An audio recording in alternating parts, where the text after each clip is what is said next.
Assalamualaikum warahmatullahi wabarakatuh. Selamat pagi anak-anakku semuanya kelas 3 yang solih dan solihah. Semoga kata kalian hari ini dalam keadaan sehat, serta anak-anak tetap semangat dalam belajar meskipun kita masih dalam pembelajaran daring.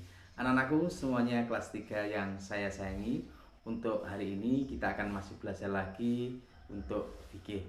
Dan untuk itu anak-anak persiapkan buku kalian, buku LKS maupun buku tulis. Tapi sebelum kita memulai pembelajaran hari ini, marilah kita bersama-sama berdoa kepada Allah Subhanahu wa taala agar diberi kelancaran dalam pembelajaran kita hari ini.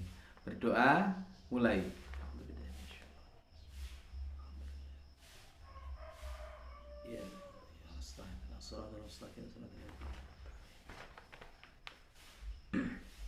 Selesai.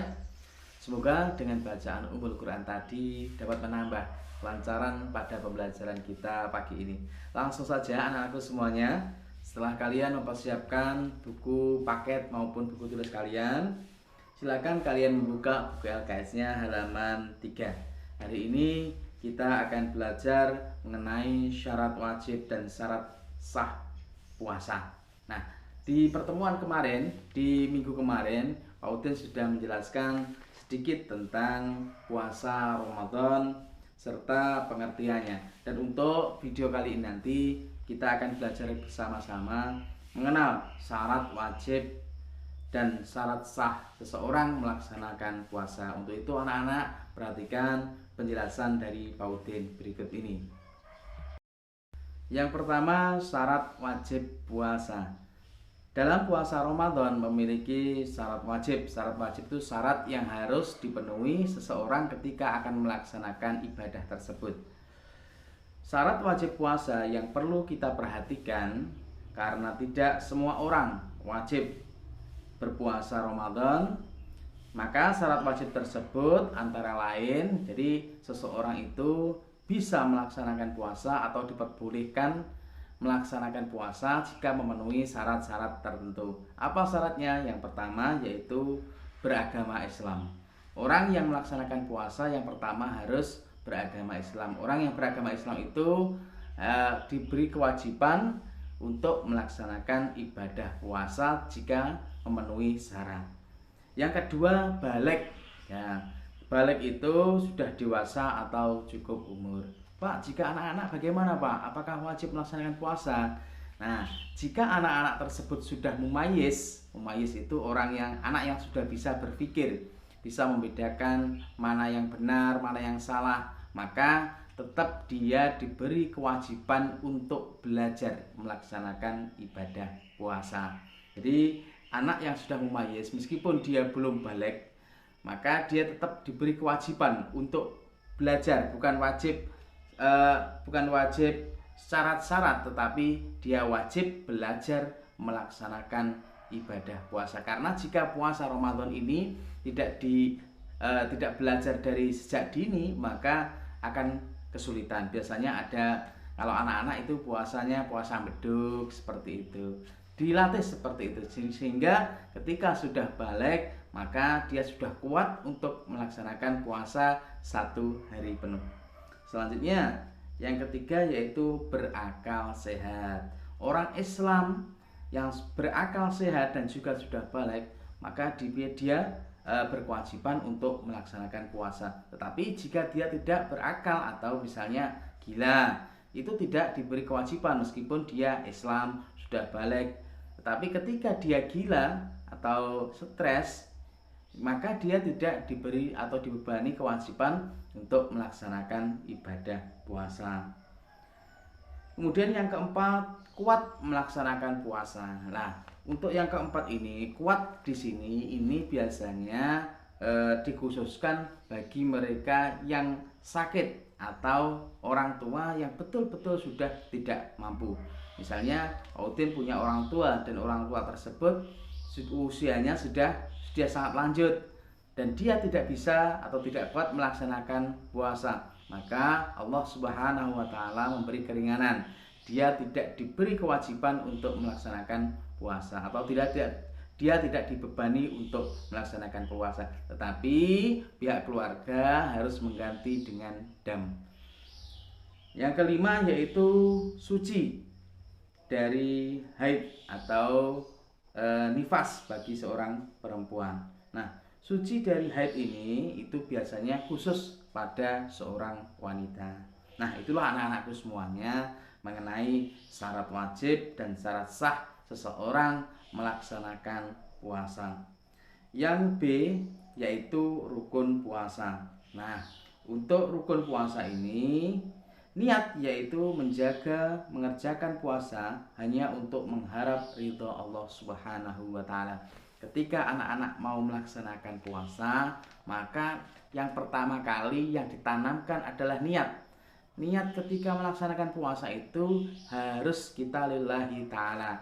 Harus niat karena ini semata-mata karena perintah Allah Subhanahu wa taala.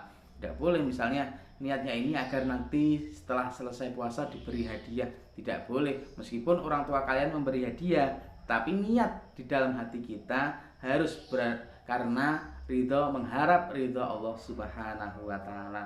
Itu yang pertama, harus kita tanamkan niat yang betul-betul karena ridho Allah taala.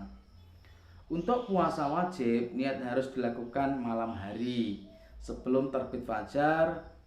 Adapun puasa sunnah, niat boleh dilakukan di pagi hari selama belum makan dan minum. Nah, untuk puasa wajib itu sebaiknya niat dilafadzkan atau diikrarkan sebelum melaksanakan sahur. Biasanya pada waktu malam hari ataupun sebelum sahur. Itu untuk niat puasa wajib. Adapun puasa sunnah itu boleh dilaksanakan ketika sedang melaksanakan puasa tersebut. Misalnya pada pagi hari, misalnya Pak Udin melaksanakan puasa Senin Kamis. Saya bisa melaksanakan niatnya itu ketika saya sudah menjalankan puasa tersebut. Itu boleh untuk puasa sunnah. Kemudian yang kedua, menahan diri dari segala yang membatalkan puasa. Membatalkan diri dari segala yang membatalkan puasa sejak dari terbit fajar, sebelum subuh terbit fajar itu sampai terbenamnya matahari. Itu menahan diri, baik menahan lapar maupun menahan hawa nafsu. Biasanya yang suka marah-marah ini harus ditahan. Biasanya yang suka makan itu harus ditahan. Nah, sampai dari terbit fajar sampai nanti matahari tergelincir atau biasanya waktu maghrib, itu baru kita melaksanakan buka puasa. Nah, selanjutnya yang C, syarat sah puasa. Nah, syarat sah puasa, setelah syarat wajib puasa terpenuhi, maka yang perlu diperhatikan selanjutnya adalah syarat sah puasa, yaitu seseorang dikatakan sah apabila memenuhi syarat sebagai berikutlah. Ini orang ketika melaksanakan puasanya tersebut dianggap sah ketika memenuhi syarat sebagai berikut. Yang pertama yaitu beragama Islam. Yang pertama itu harus beragama Islam. Orang non-Islam atau orang misalnya orang Hindu, orang Buddha itu tidak diberi kewajiban untuk melaksanakan puasa. Kalau dia ikut puasa maka tidak sah. Orang non-Islam tidak sah untuk puasa. Selain itu, orang murtad atau orang yang keluar dari agama Islam, puasanya menjadi batal dan tidak sah. Yang kedua, mumayyiz. Nah, mumayyiz adalah orang yang dapat membedakan perkara yang baik dan yang buruk.